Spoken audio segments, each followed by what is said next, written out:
Aw, what a little cutie. Alright, so I have here this processor. It's the AMD Athlon. Um, and this metal chunk on the top is called an IHS integrated heat spreader.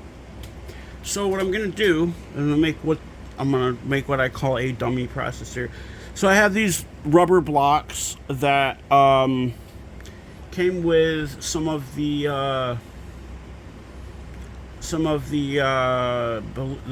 air walkers that I got, which I didn't fill with helium, and I have my nail clippers, which I'm just gonna clip all the circuit or the all of the printed the all of the silicone or silicon off of here, because this processor, I mean, sure it works and it was decent, but I don't have anything to use it in. So I'm just gonna clip all of the, yeah. This might be hard with these nail clippers, but I'm sure I've done it before, mostly with Intel socket or Intel processors, the LGA ones, the older LGA ones. That came on like Pentium 4s, Pentium Ds, Celeron Ds, Core 2 Duos, Core 2 Quads. Those ones. Actually, I think Core 2 Quads had a different socket, or a different, newer socket than that. But I also have my precision screwdriver kit, because I'm going to probably use that to, like, get all of the, like this for this way. Because this has, like, some kind of sealant on it. So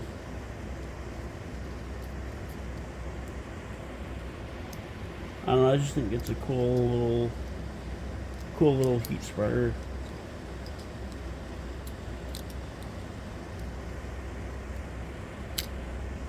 Almost like a I want to talk about this first real quick. Like I said earlier, I changed my favorite to Bandit, so I just made that little sticker.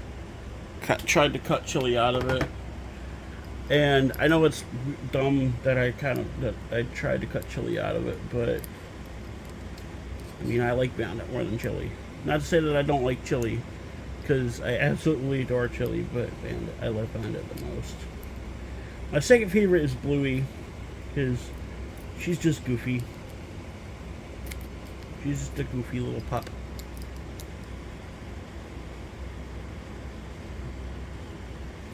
I think I got all of the. Actually, I could probably try using this one, this little one, to do it. I might be able to, because it's so little, so small.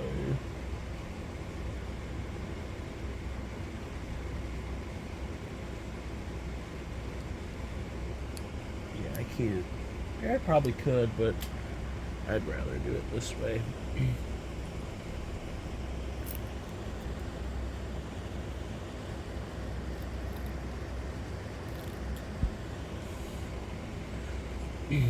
When I had nicknames for nicknames for the older the older technology stuff, or the older computer stuff, like that hard drive I had, I call that a Death Star, because those and our IBM Travel Stars are notorious for crashing easily, and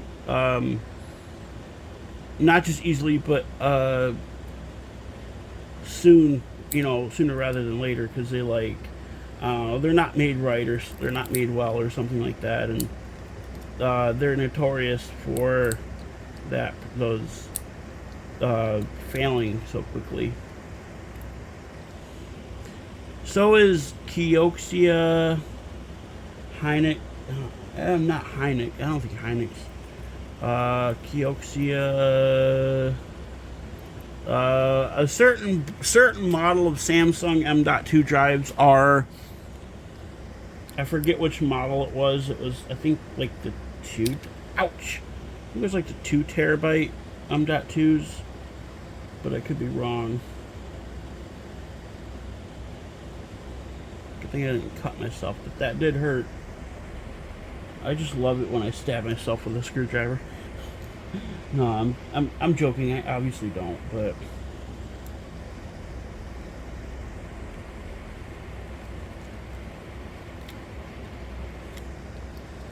what's funny is, okay, so if you've ever seen the AMD logo,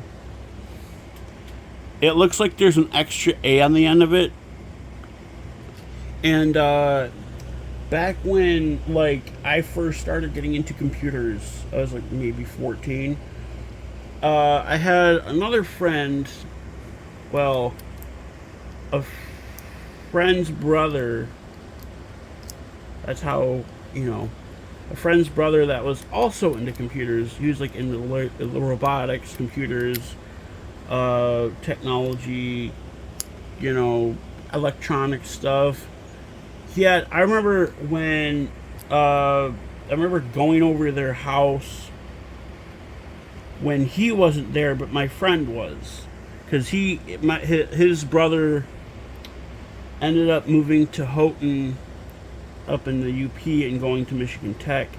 And yeah, that little cut I have on my finger is bleeding now, but it's not bleeding that much. So he ended up going to Michigan Tech, and he left a bunch of computer shit in the basement of their house. And I remember going down there, like they didn't even have a finished basement. It was just brick walls and brick walls and cement floors. They didn't even have carpet on there. And I went in the basement to just look around, and he had a whole bunch of like motherboards, like almost brand new too. Like almost brand new motherboards, hard drives, couple of solid state drives, and they had a bunch of like scrap metal in a, because that's why I went over there, because my dad was just taking a bunch of scrap from them to take to the recycling place, and they call us and like, hey, do you want this scrap? And he's like, sure, I'll come take it. And we all went over there, and it was, all of us, like my brother, my mom were with us as well, and we were going through a bunch of shit, and they had these HP, I think they were HP small form factor desktops. They were all the same model. They had all the same components. There was like 5 of them, I think, 5 or 6 of them, and I was asking their mom, like, where did these come from? Or I was asking my friend, I'm like, where did these come from? He goes, oh, that came from the library or something like that, because like the library was throwing out a bunch of computers. So I'm like, hey, can I take these? And they're like, sure. And some of them, like 2 of them had like water in them, which was kind of funny, but I just ended up like taking some of the parts out, like the hard drives on them didn't work, and stuff like that. So yeah, I had quite a bit of fun going over there, looking at my friend's brother's computer shit. Like, it was crazy, because like, and I saw a bunch of shit when I was there. They had a pole barn as well, that their dad, who is not with us anymore. They were young when their dad died. Their dad died a very sad death. Look at this. Oh, crazy. That just lifts right off there. Sometimes they're easy to do, sometimes they're not. This one was, and that's what the processor looks like underneath. And so that's pretty much a mobile chip, because mobile chips look like that. Now I gotta get this rubber off of here. Well, I don't, but I will. But I want to. So now, let's scrape it. Probably put the other bit on here so it's wider. Let me get that thermal paste off of there as well. I mean the that doesn't matter because it's gonna be covered with this thing. This has like a double-sided tape on it, kind of. But this I'm gonna get off of there. It's not rubber. I think it's like silicone steel. But I'm not entirely sure what it was used for. Anyways, yeah, yeah, I'm still friends with that one friend that I was just talking about. I don't know where he lives now because his mom passed as well. She had some kind of cancer, I believe. I don't remember what kind of cancer it was, but it was sad. I don't know who takes care of him. He's he has HFA kind of, but not more lower, a little bit more lower functioning than, you know, someone like me. And he's epileptic as well, so he has seizures. I don't know if he still does or not. I know some people outgrow seizures, but like my first girlfriend that I dated, she was more lower functioning than I am, and she was epileptic, but her mom's like, yeah, she grew out of them when she was like 12. I'm like, oh, okay. You know, we were just talking about it, and she was like, she said something like, yeah, if you ever notice she has like a lazy eye, like one of her eyes isn't centered like the other. I'm like, oh, I never really noticed that. And she's like, yeah, that's from her epilepsy, and that's never gotten corrected. So I'm like, that's crazy. I'm like, yeah. But yeah. The other thing too is I was looking at Toto tickets. You know, Toto the band. And they're coming to Pine Knob this year in August, like toward the end of August. Tickets are pretty damn cheap as well. They're like $30, $35 for the cheapest ones, anyways. They have more you know, different seat options as well. But I'm like, hey, I'm gonna go see Toto this year. That would be fun to do because Toto is one of my favorite bands. I say my favorite Toto song is Rosanna because it's such like the beat. You know, the Rosanna. It's called the Rosanna Halftime Shuffle, and it was, you know, created obviously by their drummer Jeff Porcaro, who is also dead. He was a really like talented drummer. Like his dad was a jazz drummer. His brother Steve Porcaro was the keyboard player for Toto, and their brother Mike Porcaro was the bassist for Toto. So they all pretty much knew each other. And then you got Bobby Kimball on the original vocalist. He really hit the high notes. And then you got Steve Lukather on occasional lead vocals and guitar.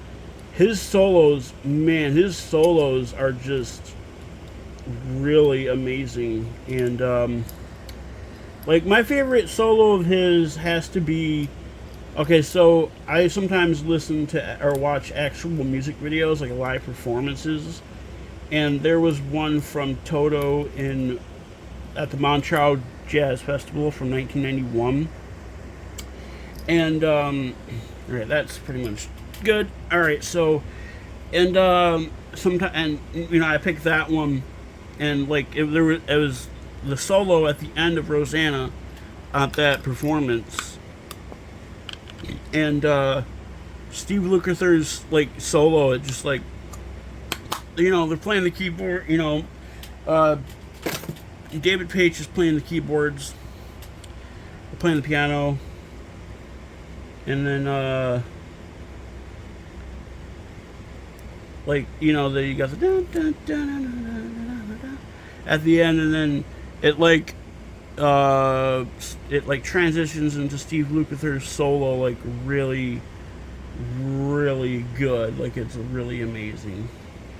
This might not want to stick on here. Yeah, I'm gonna have to glue it. I have some of this. I have some E6000 left, so I'm just gonna glue it. If I can get the fucking thing open. Shit. There we go.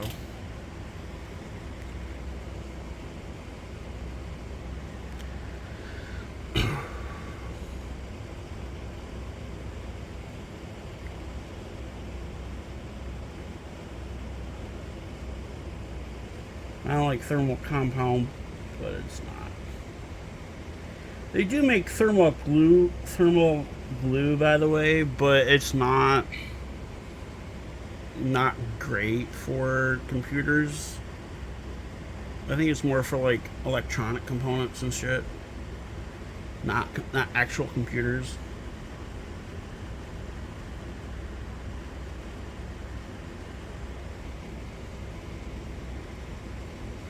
Also, I've seen people do with these IHSs is they take some of the Intel ones and make keychains out of them. Not the IHS, but the actual like processor. Like they take the processor and just make like a keychain out of it. All right, now that's about set. So I'm gonna put this down on the table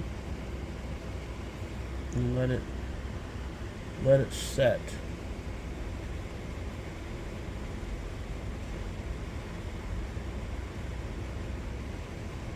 There. Now I might come back later with a... Ooh, did I just get some glue on my nose? Because I had an itch on my nose. Now I'm going to probably come back later after that sets. Make sure it's centered again. Hey, look, there's a train going by. Gotta love that. Anyways, yeah, I'll probably come back later with it. Alright. Alright, so never mind the noise. I'm gonna turn this down a little bit. This is pretty much done. I'm on the phone with T-Mobile, getting an eSIM for my phone. I have the thing on mute. We ordered service, getting eSIMs for 3 of the phones, and then one of my friends is getting a brand new iPhone for like $8 a month. So, alright, well that's it for this video. I'll see you guys later.